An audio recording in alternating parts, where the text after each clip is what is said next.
જય શ્રી કૃષ્ણ મિત્રો. Last time આપણે ધોરણ 11 ની અંદર વાત કરતા હતા ચેપ્ટર નંબર 9 હાઇડ્રોજન વિશે, બરાબર. ધોરણ 11 ની અંદર ચેપ્ટર નંબર 9 હાઇડ્રોજન, જેમાં આપણે હાઇડ્રોજનનું આવર્ત કોષ્ટકમાં સ્થાન, હાઇડ્રોજનના સમસ્થાનિકો, હાઇડ્રોજનની બનાવટ, ડાયહાઇડ્રોજનની બનાવટ, ડાયહાઇડ્રોજનના પ્રાપ્તિ સ્થાન, હાઇડ્રોજનના સ્વરૂપો, આ બધું સ્ટડી કર્યું હતું. રેડી મિત્રો? ફરીથી આપણે હાઇડ્રોજનની અંદર આગળ વધીએ અને આજે આપણે ચર્ચા કરીએ મિત્રો ડાયહાઇડ્રોજનના ગુણધર્મો વિશે.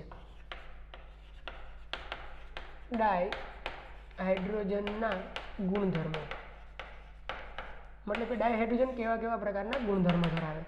ગુણધર્મની અંદર મિત્રો બે વસ્તુ આવે, ભૌતિક ગુણધર્મો અને રાસાયણિક ગુણધર્મો. બનાવટ આપણે જોઈ ગયા હતા કે લેબોરેટરીમાં કેમ બનાવી શકાય, ઉદ્યોગોમાં કેમ બનાવવામાં આવે, વગેરે વગેરે વગેરે.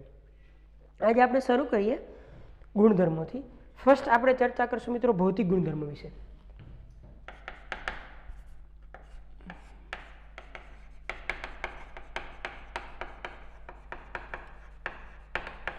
ભૌતિક ગુણધર્મો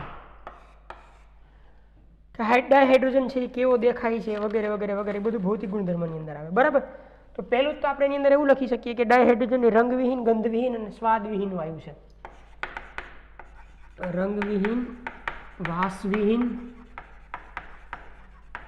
અને સ્વાદવિહીન વાયુ છે.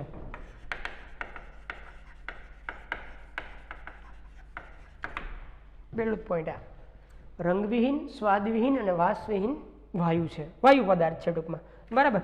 હવા કરતાં હલકો છે અને બાષ્પ ઘનતા 1 છે. તે હવા, ડાયહાઇડ્રોજન એટલે H2, તે હવા કરતાં હલકો છે, તેની બાષ્પ ઘનતા 1 છે. હવા કરતાં હલકો છે મિત્રો, એની બાષ્પ ઘનતા 1 છે. જ્યારે હવાની બાષ્પ ઘનતાની વાત કરીએ તો 14.5 છે. હવાની બાષ્પ ઘનતા 14.5 છે, એટલે ખૂબ હલકો છે હવા કરતાં. આ આપણે કમ્પેરિઝન કરી કે હવા કરતાં એ હલકો છે. એના પછી પાણીમાં અદ્રાવ્ય અને દહનશીલ વાયુ છે. એ પાણીમાં અદ્રાવ્ય અને દહનશીલ વાયુ છે. પાણીમાં અદ્રાવ્ય છે અને દહનશીલ છે, મતલબ સળગે છે. ચુંબકીય ગુણધર્મની વાત કરીએ તો તે પ્રતિચુંબકીય છે, કારણ કે એમાં 2 ઇલેક્ટ્રોન આવેલા હશે. H2, કારણ કે એક હાઇડ્રોજનમાં 1 ઇલેક્ટ્રોન, તો H2 માં 2 ઇલેક્ટ્રોન, એટલે પ્રતિચુંબકીય થાય. જે તમે રાસાયણિક બંધનની અંદર ભણી ગયા હો, બરાબર. સ્વભાવે પ્રતિચુંબકીય છે. તે ઝેરી નથી. આ ઝેરી નથી એમ. વિસ્ફોટક વાયુ છે, એ વિસ્ફોટક વાયુ છે.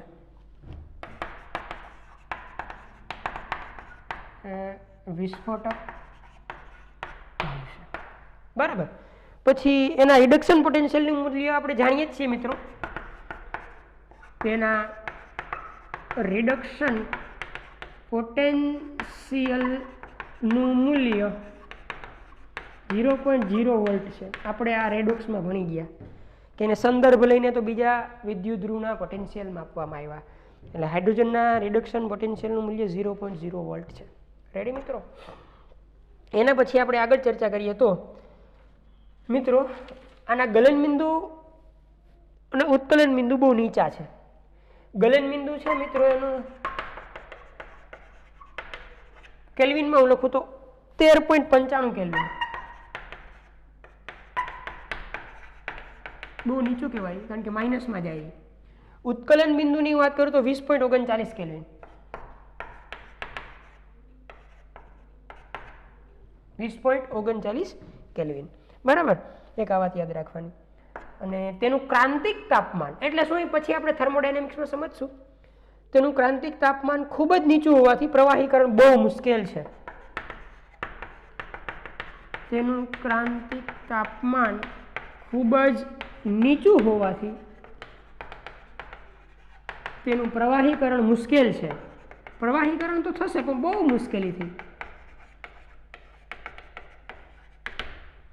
અને -2 36.9 ડિગ્રી સેલ્સિયસ જેટલું છે એનું ક્રાંતિક તાપમાન.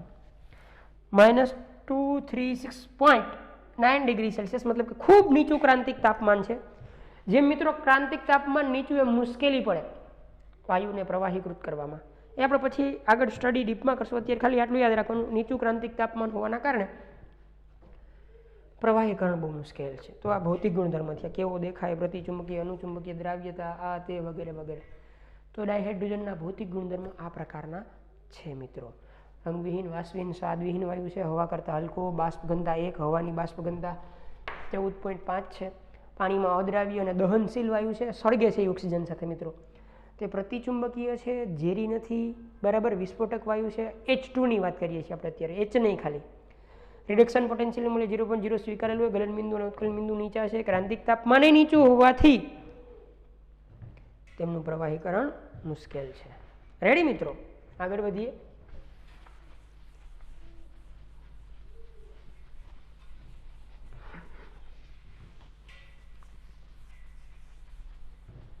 હવે આપણે એના રાસાયણિક ગુણધર્મોની ચર્ચા કરીએ.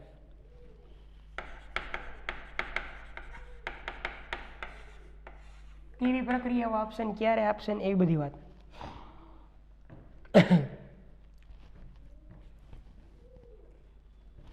મિત્રો, ડાયહાઇડ્રોજનના જે રાસાયણિક ગુણધર્મો છે એનો આધાર ડાયહાઇડ્રોજનની અંદર રહેલા બંધની બંધ વિયોજન એન્થાલ્પી ઉપર છે, બરાબર. તો જે એની રાસાયણિક વર્તણૂક છે H2 ની, એ રાસાયણિક વર્તણૂકનો આધાર કેવી કેવી પ્રક્રિયાઓ આપશે એનો આધાર બંધ વિયોજન એન્થાલ્પી ઉપર છે. તેની બંધ વિયોજન એન્થાલ્પી ઉપર છે.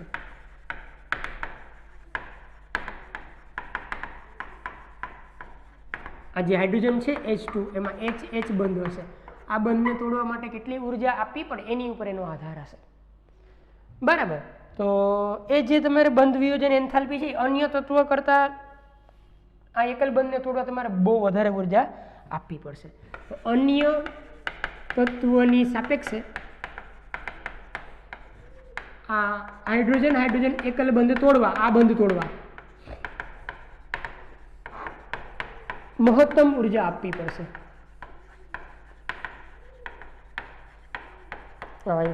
અન્ય તત્વો તમે જો એકલ બંધની સરખામણી કરો આની સાથે, અન્ય તત્વોમાં રહેલા એકલ બંધની, તો એ બહુ ઓછા હોય. એની સાપેક્ષમાં આ એકલ બંધ મજબૂત છે, પ્રબળ છે, એટલે એમાં ખૂબ વધારે ઉર્જા આપવી પડશે, સરળતાથી તૂટશે નહીં. એટલા માટે તો મિત્રો ઓરડાના તાપમાને હાઇડ્રોજન નિષ્ક્રિય છે, કારણ કે બંધ તૂટતો જ નથી. જો તૂટે તો રાસાયણિક પ્રક્રિયા થાય. રેડી? જો હાઇડ્રોજનને આપણે તોડવાનો પ્રયત્ન કરીએ તો 2000 કેલ્વિન તાપમાને એ માત્ર 0.081%, 2000 કેલ્વિન તાપમાને H2 નું હાઇડ્રોજનમાં માત્ર અણુમાંથી પરમાણુમાં માત્ર 0.081% જ પરિવર્તન થાય.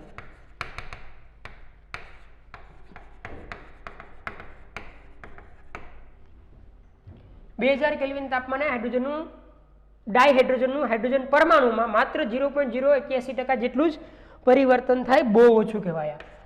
જ્યારે 5000 કેલ્વિન જેટલા તાપમાને તમે આને હીટ કરશો તો વધીને 95.5% સુધી પહોંચે.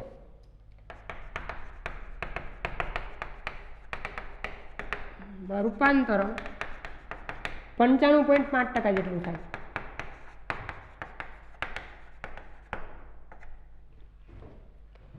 પાંચ 5000 કેલ્વિન તાપમાને હાઇડ્રોજન પરમાણુમાં જે કન્વર્ઝન થાય છે, અણુનું પરમાણુમાં કન્વર્ઝન, એ 95.5% જેટલું થઈ જાય, વધી જાય. 2000 કેલ્વિન નથી એટલું બધું કન્વર્ઝન, મતલબ કે બહુ હીટ કરવો પડે.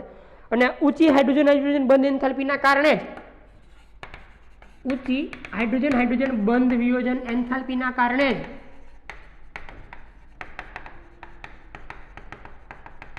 તે ઓરડાના તાપમાને નિષ્ક્રિય છે.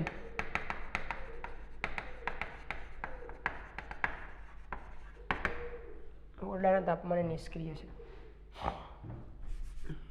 રેડી? હાઇડ્રોજન બંધ વિયોજન એન્થાલ્પી જે છે એ ઊંચી હોવાના કારણે એ ઓરડાના તાપમાને નિષ્ક્રિય છે મિત્રો. રેડી? આને તોડવા માટે ઓરડાના તાપમાને આને તોડવું હોય તો મુશ્કેલ છે, કારણ કે બહુ મજબૂત બંધ છે, પ્રબળ બંધ છે, તો વધારે ઉર્જા આપવી પડે છે. ઓરડાના તાપમાને ન તૂટે માટે એ નિષ્ક્રિય છે, પ્રક્રિયા આપતો નથી ઓરડાના તાપમાને. પણ વિદ્યુત ચાપ અને પારજાંબલી વિકિરણો દ્વારા ઊંચા તાપમાને પરમાણ્વીય હાઇડ્રોજનનું ઉત્પાદન કરી શકાય.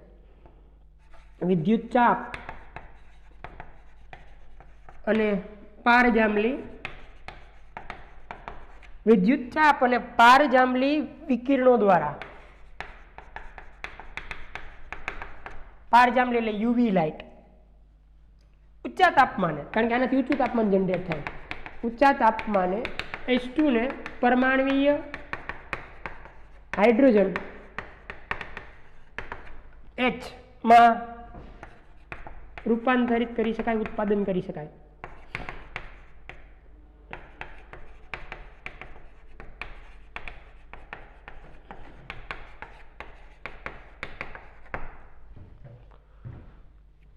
યુવી લાઇટ તમે એની પર સતત આપાત કરો અને ગરમ કરો, અથવા તો તમે વિદ્યુત ચાપથી એને ગરમ કરો. આપણે હમણાં ઉત્પાદનમાં સમજ્યા હતા, તો એ બ્રેક થઈ જાય મિત્રો, અને એ હાઇડ્રોજન અણુમાંથી હાઇડ્રોજન પરમાણુ આપી દે.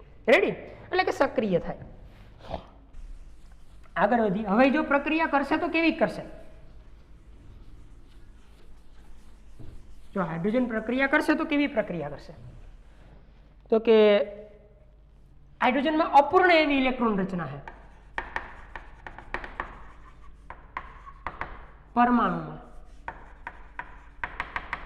અપૂર્ણ ઇલેક્ટ્રોન રચના है.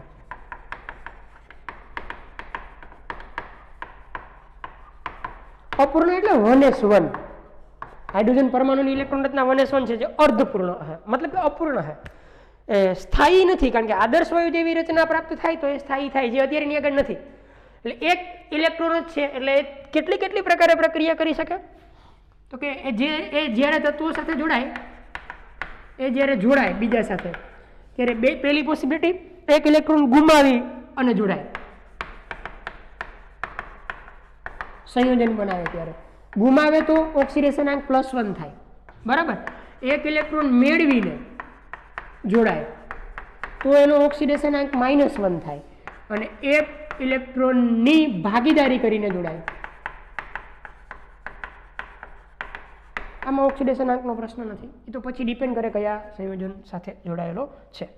તો કયો બંધ બનાવે? તો કે તો એ સહસંયોજક બંધ બનાવે. ત્રણ પ્રકારની લાક્ષણિકતા હાઇડ્રોજનમાં છે. એની આગળ એક જ ઇલેક્ટ્રોન હોવાથી કાં તો એક ગુમાવીને સ્થાયી બનશે, કાં તો એ એક મેળવીને ડુપ્લેટ પૂર્ણ કરશે, હિલિયમ જેવી રચના, અથવા તો એ એક ઇલેક્ટ્રોનની ભાગીદારી કરશે. જો ભાગીદારી કરશે તો એ એકલ બંધ બનાવશે, અને એ એકલ બંધ સહસંયોજક હશે.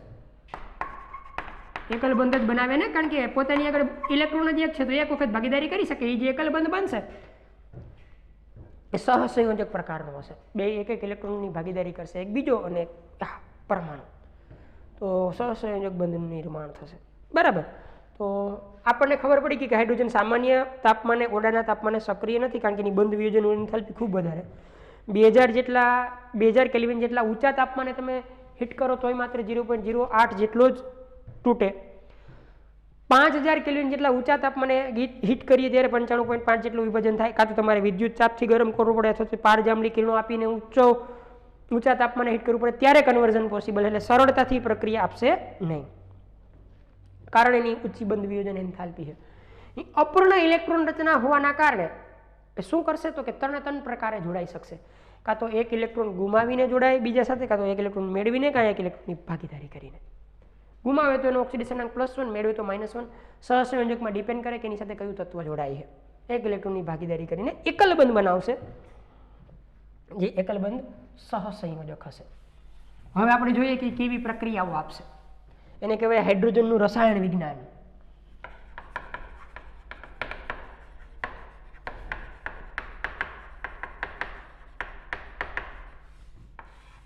હાઇડ્રોજનનું રસાયણ વિજ્ઞાન એટલે કે હાઇડ્રોજન કેવી રાસાયણિક પ્રક્રિયાઓ આપી શકશે એ આપણે સમજીએ. મિત્રો, પહેલા આપણે વાત કરશું હેલોજન સાથે પ્રક્રિયાની.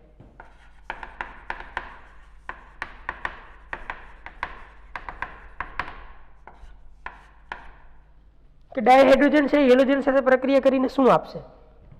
તો કે ડાયહાઇડ્રોજન એ હેલોજન સાથે પ્રક્રિયા દ્વારા HH પ્રકારના હેલાઇડ આપે.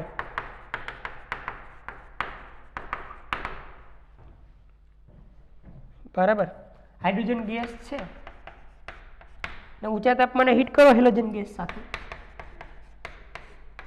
એટલે એ કન્વર્ઝન થઈ જાય HX ની અંદર 2 times which is generally in gaseous state.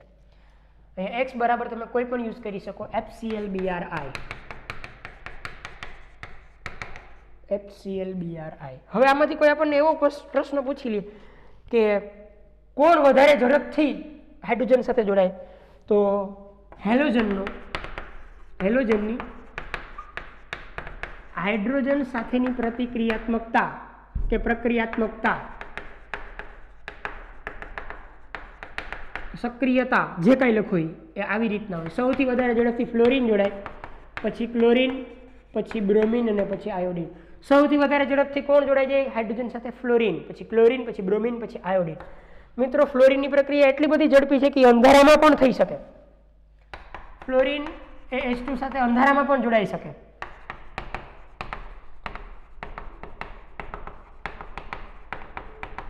એટલી બધી સ્પીડથી પ્રક્રિયા આપે. જ્યારે આયોડિનની પ્રક્રિયા માટે ઉદ્દીપકની જરૂર પડે મિત્રો. આયોડિન છે એ H2 સાથે ઉદ્દીપકની હાજરીમાં જોડાય, મતલબ કે ખૂબ ધીમી પ્રક્રિયા છે. સૌથી ઝડપી પ્રક્રિયા હાઇડ્રોજન સાથે ફ્લોરિનની છે, પછી ક્લોરિન, પછી બ્રોમિન, પછી આયોડિન. આયોડિનની પ્રક્રિયા એટલી બધી ધીમી છે કે વર્ષો સુધી ચાલે. એટલા માટે એને પૂરી કરવા માટે, ઝડપી બનાવવા માટે ઉદ્દીપકની હાજરી જરૂરી બને મિત્રો. બરાબર. બીજો એક પ્રશ્ન કે હાઇડ્રોજન મેં લીધો, ધારો કે આપણે ડ્યુટેરિયમ લઈએ અને હું ક્લોરિન સાથે પ્રક્રિયા કરાવું. ધારો કે હાઇડ્રોજન લીધો હોય H2 અને ક્લોરિન સાથે પ્રક્રિયા કરાવીએ તો HCl મળે. સેમ ડ્યુટેરિયમ લીધો હોય અને હું Cl2 સાથે પ્રક્રિયા કરાવું તો DCl મળે. DCl deuterium chloride. યસ, આના કરતાં પ્રક્રિયા ધીમી હોય કારણ કે આનો પ્રક્રિયા વેગ વધારે છે. હેલોજન તો સેમ જ છે. હવે આનો પ્રક્રિયા વેગ વધારે, મેં લખાવી હતી કાલે સક્રિયતા H2 સૌથી વધારે, પછી D2, પછી D2, એટલે આ પ્રક્રિયા પણ થશે D2 + Cl2 DCl, પણ આના કરતાં ધીમી હશે. T2 + Cl2 TCl આના કરતાં પણ ધીમી પ્રક્રિયા હશે. રેડી મિત્રો? પણ થશે એ ફાઇનલ. જો H2 હેલોજન સાથે જોડાઈ શકે તો D2 અને T2 જોડાઈ જ શકે, પણ હાઇડ્રોજન H2 પ્રોટિયમ કરતાં D2 ઓછી ઝડપથી જોડાય, એના કરતાં ઓછી ઝડપથી T2 જોડાય. રેડી? આગળ વધીએ. હેલોજન સાથે પ્રક્રિયા આવી રીતના પોસિબલ બને. એના પછી આપણે ચર્ચા કરીએ મિત્રો ઓક્સિજન સાથે પ્રક્રિયા અથવા તો ડાય ઓક્સિજન સાથે પ્રક્રિયા.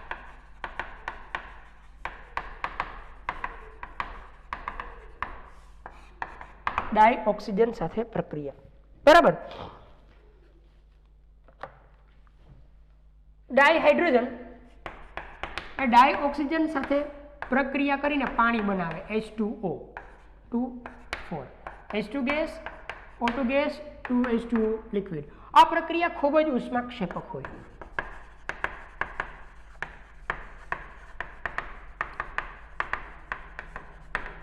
ઉષ્માક્ષેપકનો મતલબ થયો બહુ મોટા પ્રમાણમાં ઉર્જા ઉત્પન્ન થાય. આના માટે પ્રક્રિયા એન્થાલ્પી છે ΔH0, એના પ્રક્રિયા એન્થાલ્પી કહેવાય. આ પ્રક્રિયા દરમિયાન છૂટી પડતી કુલ ઉર્જા એ -285.9 કિલોજૂલ પર મોલ જેટલી હોય. મતલબ કે 1 મોલ પાણી બનશે ત્યારે આટલી બધી ઉર્જા છૂટી પડશે, 285.9 કિલોજૂલ પર મોલ. ઉષ્માક્ષેપક છે, મતલબ કે ફરીથી તમને અહીંયા ઉષ્મા મળશે. પહેલા તમારે હીટ કરવો પડશે હાઇડ્રોજનને થોડો, પણ જોડાય ત્યારે એટલી બધી પ્રમાણમાં ઉષ્મા મુક્ત થશે કે ટોટલ ચેન્જ તમારે નેગેટિવ રહેશે, મતલબ કે ટોટલ ઉષ્મા ઉત્પન્ન થયેલી હશે. ધારો કે 5 કિલોજૂલ આપી હોય તો 285 ઉત્પન્ન થાય એમ એની સામે. રેડી? તો ટોટલ પ્રક્રિયામાં આપણે ઉર્જા છૂટી પડી એમ જ કહી શકીએ. વિસ્ફોટક પ્રક્રિયા કહેવાય. બરાબર. ડાયઓક્સિજન ડાયહાઇડ્રોજન સાથે જોડાઈને પાણી બનાવે. ઉષ્માક્ષેપક પ્રક્રિયા, એની પ્રક્રિયા એન્થાલ્પી આટલી. ડાય નાઇટ્રોજન સાથે પ્રક્રિયા.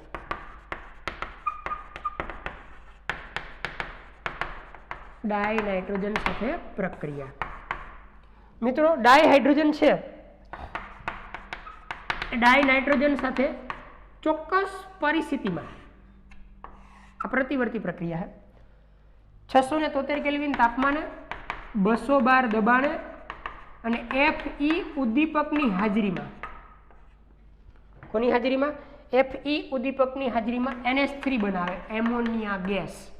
અહીંયા નાઇટ્રોજન 2 છે એટલે મારે 2 લખવા પડે, 2 અને 3 2 3 6, અહીંયા 3 લખવા પડે. 3s2 gas plus 2n2 gas it gives 2ns3 gas, એને એમોનિયા કહેવાય, એ ઉત્પન્ન થશે. અને આ વિધિનું નામ છે હેબર પદ્ધતિ અથવા તો હેબર વિધિ. આ પ્રક્રિયા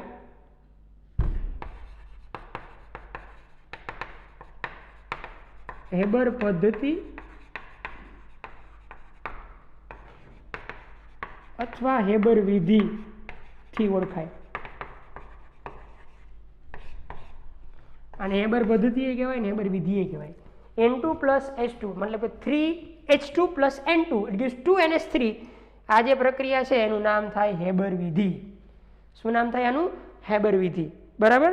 તો આ વસ્તુ તમે થોડીક યાદ રાખજો મિત્રો. હવે એમોનિયા બનશે. આ પ્રક્રિયા પણ ઉષ્માક્ષેપક જ છે મિત્રો. 92.6 કિલોજુલ પર મોલ જેટલી ઉષ્મા ઉત્પન્ન થશે.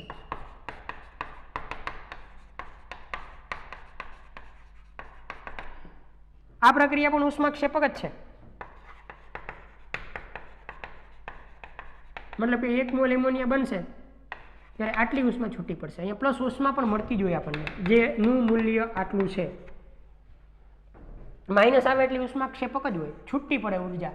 ઉર્જા છૂટી પડતી હોય એવી પ્રક્રિયાને ઉષ્માક્ષેપક કહેવાય. ઉર્જા વપરાતી હોય તો પ્લસ નિશાની આવે તો એને ઉષ્મા શોષક પ્રક્રિયા કહેવાય. રેડી? હેબર વિધિ, એમોનિયાનું ઉત્પાદન, તમારે જે કહેવું હોય એ કહી શકાય. ડાયહાઇડ્રોજનની ડાયનાઇટ્રોજન સાથેની પ્રક્રિયા. આગળ વધીએ.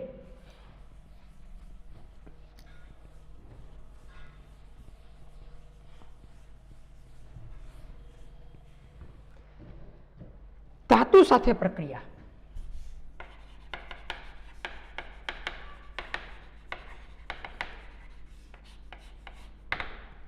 મિત્રો, ડાયહાઇડ્રોજન ઊંચા તાપમાને ધાતુ સાથે સંયોજાય અને ધાતુના અણુવર્તી હાઇડ્રેટ આપે.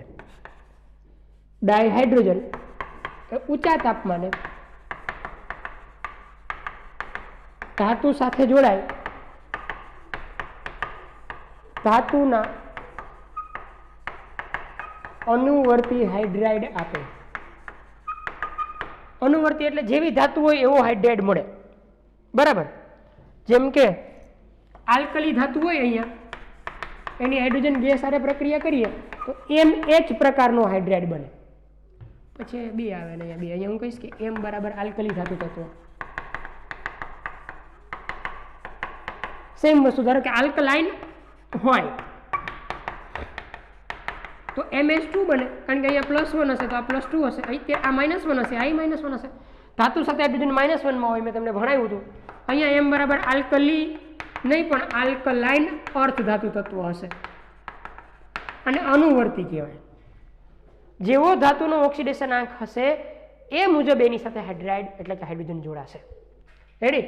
આલ્કલી ધાતુ હોય તો MS ટાઈપના બનાવે. હજી ડીપમાં હું આ કરાવીશ ચેપ્ટરમાં, આ ચેપ્ટરમાં. આલ્કલાઇન હોય તો MS2 બનાવે. ડિપેન્ડ કરે કે કઈ ધાતુ સાથે જોડાયેલો છે. ઊંચા તાપમાને જોડાય અને અનુવર્તી હાઇડ્રેટ ધાતુ સાથે હાઇડ્રોજન આપશે. રેડી? આગળ વધીએ.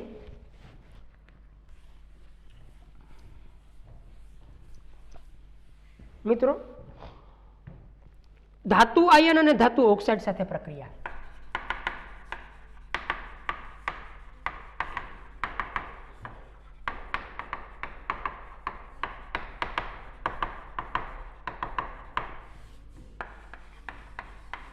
ધાતુ આયન અને ધાતુ ઓક્સાઇડ સાથે પ્રક્રિયા.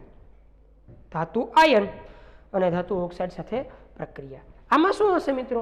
તો કે ડાયહાઇડ્રોજન કેટલાક ધાતુ આયનોના જલીય દ્રાવણ તેમજ આયન એટલે કે Fe ધાતુથી ઓછી સક્રિયતા જે ધરાવે એવા ધાતુના ઓક્સાઇડનું તેનું અનુવર્તી ધાતુમાં રિડક્શન કરી શકે.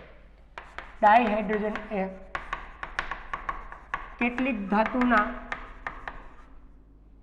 કેટલીક ધાતુના જલીય દ્રાવણમાંથી અથવા આયન Fe થી ઓછી સક્રિયતા ધરાવતા ધાતુના ઓક્સાઇડમાંથી ધાતુમાં પરિવર્તન કરી શકે.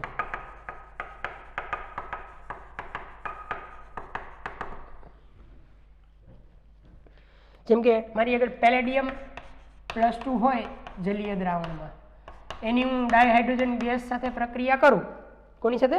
ડાયહાઇડ્રોજન ગેસ સાથે, તો એ શું કરી દે કે પેલેડિયમને અવક્ષેપિત કરી દે સોલિડ ફોર્મની અંદર +2 માંથી, બરાબર, અને એ પોતાનું આયનીકરણ થઈ જાય 2H+ જલીય દ્રાવણમાં જતું રહીએ.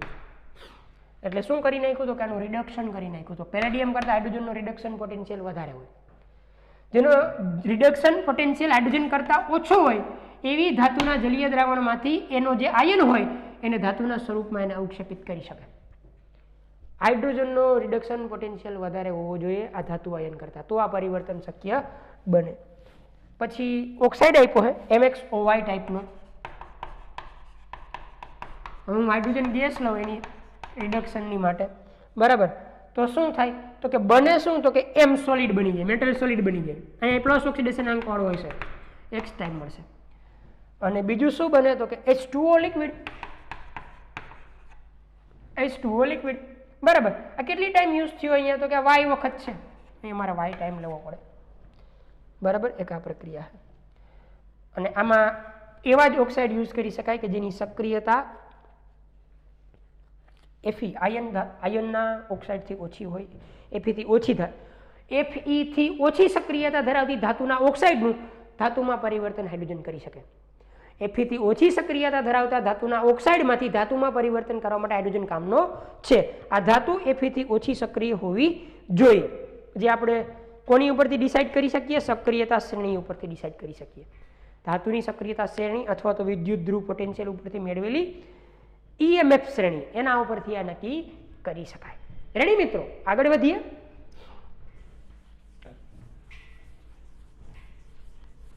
બધા ધાતુના ઓક્સાઇડનું ધાતુમાં પરિવર્તન હાઇડ્રોજન ન કરી શકે. કાર્બનિક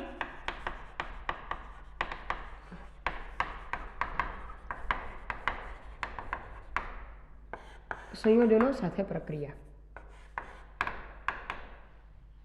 કાર્બનિક સંયોજનો સાથે પ્રક્રિયા, બરાબર. ઔદ્યોગિક દ્રષ્ટિએ આ ખૂબ અગત્યનું છે.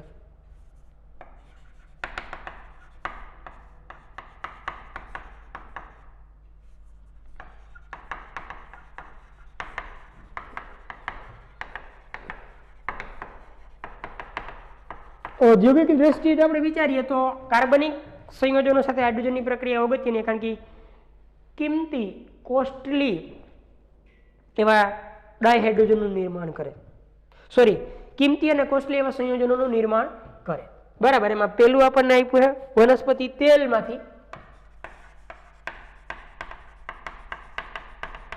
વનસ્પતિ ઘીમાં રૂપાંતરણ. આ નિકલ ઉદ્દીપકની હાજરીમાં થાય ડાયહાઇડ્રોજન સાથે પ્રક્રિયા દ્વારા. ડાયહાઇડ્રોજન સાથે વેજીટેબલ તેલની પ્રક્રિયા કરે એટલે વેજીટેબલ ઘી બની જાય.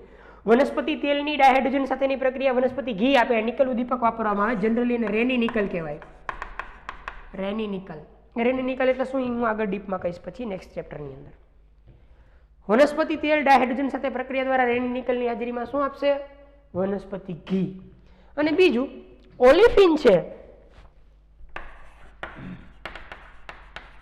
ઓલિફિન એટલે શું તમે આગળ ચેપ્ટરમાં ભણશો, એટલે અત્યારે ચિંતા ન કરો, તો ખાલી નામ યાદ રાખો.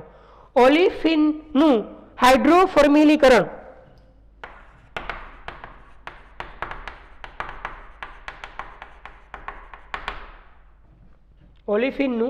હાઇડ્રોફોર્મિલીકરણ કરવાથી આલ્ડીહાઇડ બને.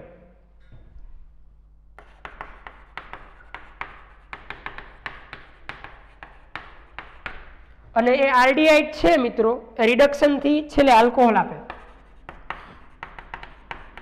આ આલ્ડીહાઇડ રિડક્શન પ્રક્રિયાથી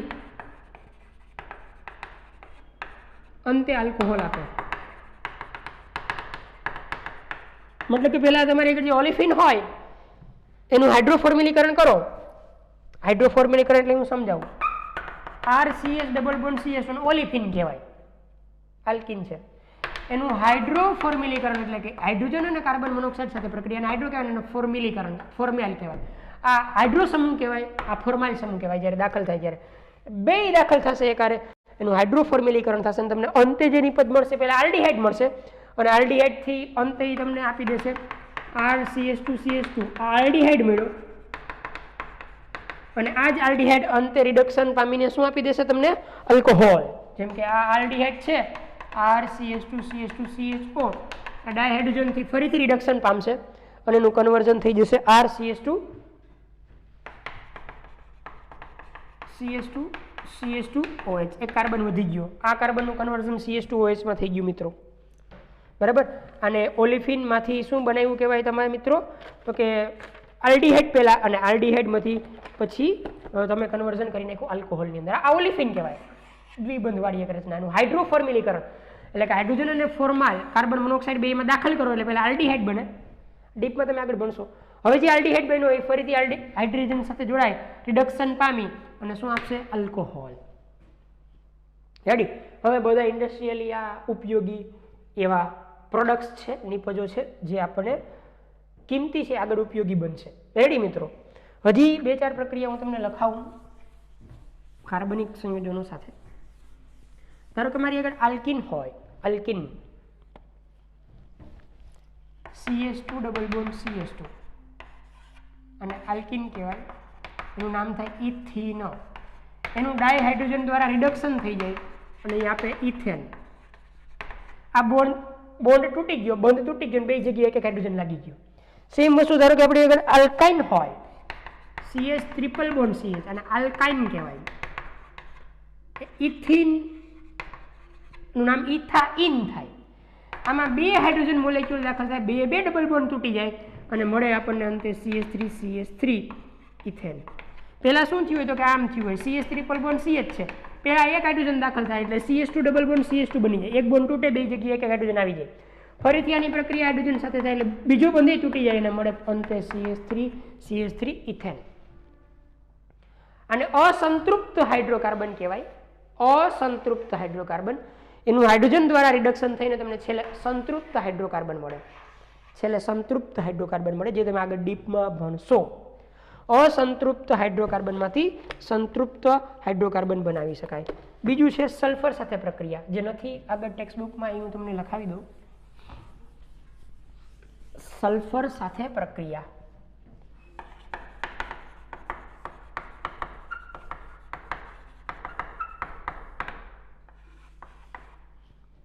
મિત્રો ડાયહાઇડ્રોજન છે ઊંચા તાપમાને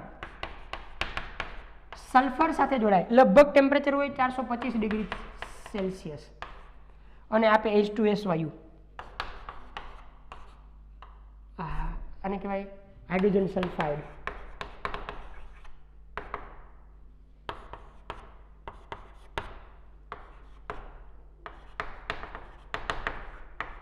ખૂબ ખરાબ વાસ ધરાવતો વાયુ છે H2S સલ્ફર સાથેની પ્રક્રિયા કાર્બન સાથેની પ્રક્રિયા વિચારીએ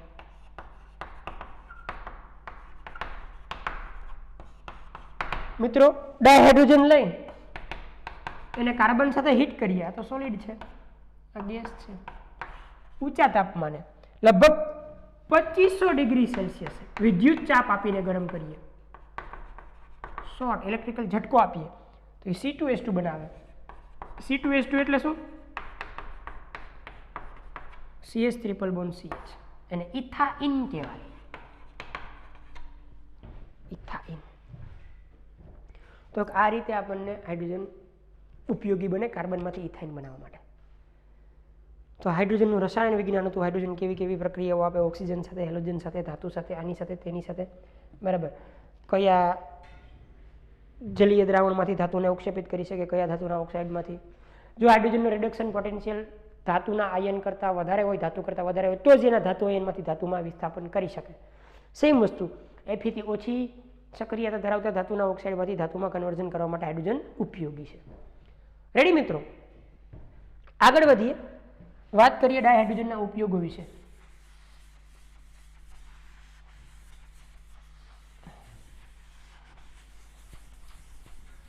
ડાયહાઇડ્રોજનના ઉપયોગો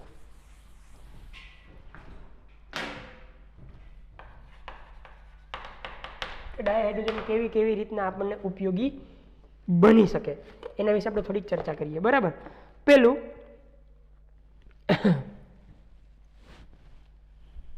એમોનિયાની બનાવટમાં, બનાવટ એટલે સંશ્લેષણ, નાઇટ્રિક એસિડની બનાવટમાં,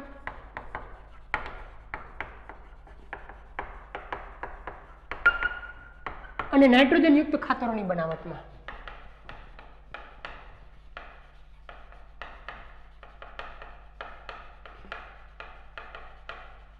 ઉપયોગી છે. એમોનિયા એટલે NH3, નાઇટ્રિક એસિડ એટલે HNO3 અને નાઇટ્રોજન યુક્ત ખાતરો ઘણા બધા છે. એની બનાવટની અંદર ડાયહાઇડ્રોજનનો ઉપયોગ કરી શકાય. બીજું જે ડાયહાઇડ્રોજન છે મિત્રો, એ સોયાબીન, કપાસના બીજ વગેરેમાંથી મળતા બહુ અસંતૃપ્તિય વનસ્પતિ તેલના હાઇડ્રોજનીકરણમાં ઉપયોગી છે. સોયાબીન, કપાસ માંથી મળતા બહુ અસંતૃપ્તિય વનસ્પતિ તેલના હાઇડ્રોજનીકરણ માટે ઉપયોગી છે. ઓલું જેમણે જે આપણે લખ્યું હતું એ જ વનસ્પતિ તેલ H2 રેની નિકલ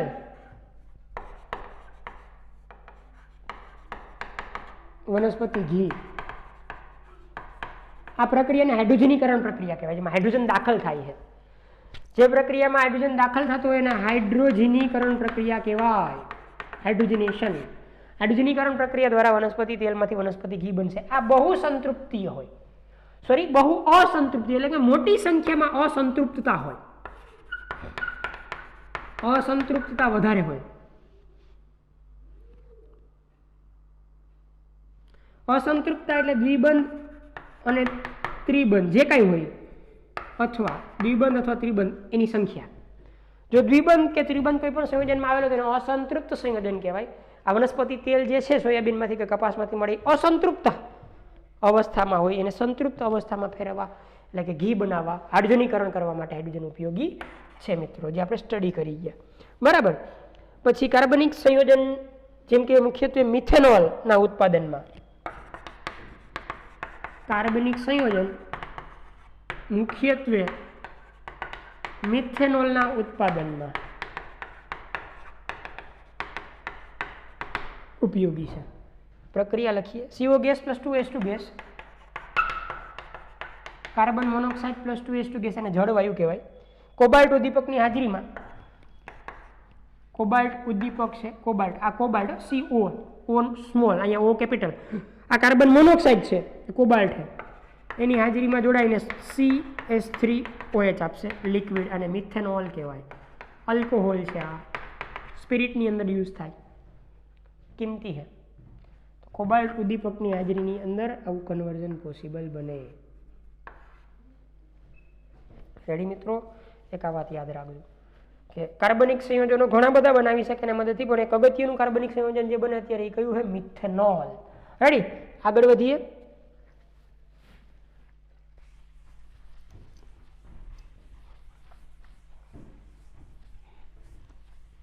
તે અન્ય ઘણા ઉપયોગી સંયોજનોની બનાવટમાં ઉપયોગી છે, જેમ કે ઉપયોગી એવા હાઇડ્રોજન ક્લોરાઇડની બનાવટમાં,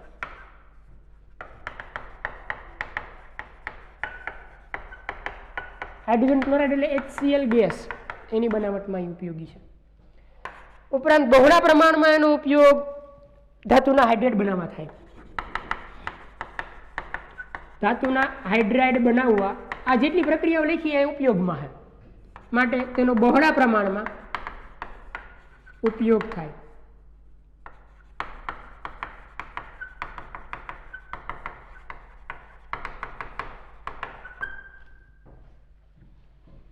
બહોળા પ્રમાણમાં એનો ઉપયોગ કરી શકાય. બરાબર.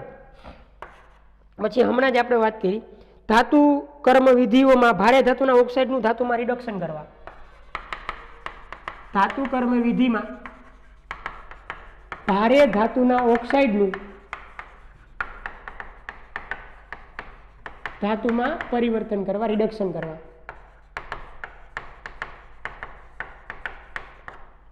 ધાતુ કર્મ વિધિ એટલે ખનિજમાંથી કાચી ધાતુમાંથી ધાતુનું ઉત્પાદન એને ધાતુ કર્મ વિધિ કહેવાય.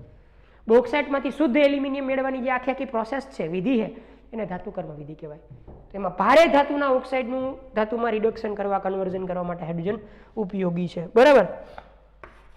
પરમાણ્વીય હાઇડ્રોજન અને ઓક્સી હાઇડ્રોજન ટોર્ચ.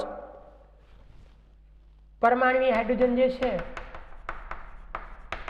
એ પરમાણ્વીય હાઇડ્રોજન અને ઓક્સી હાઇડ્રોજન ટોર્ચ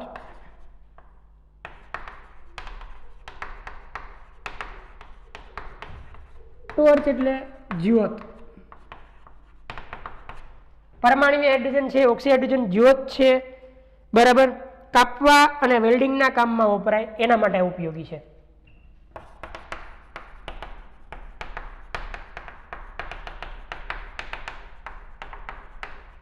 વપરાય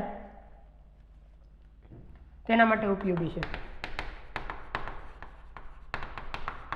અને ધગાવો ઊંચા તાપમાને એટલે પરમાણ્વીય હાઇડ્રોજન આપે. જે ઓક્સી હાઇડ્રોજન જ્યોત આપે, વેલ્ડિંગમાં જે જ્યોત હોય ને ઓક્સી હાઇડ્રોજન જ્યોત કહેવાય, ટોર્ચ કહેવાય. એનાથી કાપી શકાય મેટલને અને વેલ્ડિંગ એ કરી શકાય, એના માટે ઉપયોગી છે. એ દરમિયાન લગભગ મિત્રો 4000 કેલ્વિન જેટલું ઊંચું તાપમાન પેદા થાય. તે દરમિયાન લગભગ 4000 કેલ્વિન જેટલું ઊંચું તાપમાન પ્રાપ્ત થાય.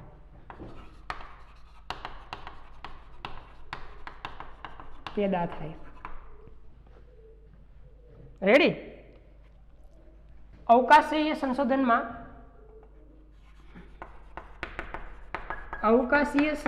માટે રોકેટમાં બળતણ તરીકે ઉપયોગી છે.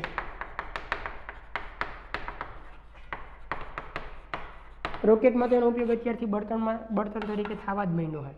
રેડી. અવકાશી સંશોધન કરવું હોય ને રોકેટને આપણે સ્પેસની અંદર લઈ જવું હોય તો રોકેટની અંદર અત્યારે બળતણ તરીકે, ફ્યુલ તરીકે પ્રવાહીકૃત કરેલા હાઇડ્રોજનનો ઉપયોગ કરવામાં આવે મિત્રો. રેડી. એક આ વાત યાદ રાખજો. પછી ડાયહાઇડ્રોજનનો ઉપયોગ બળતણ કોષમાં વિદ્યુત શક્તિના ઉત્પાદન માટે થાય.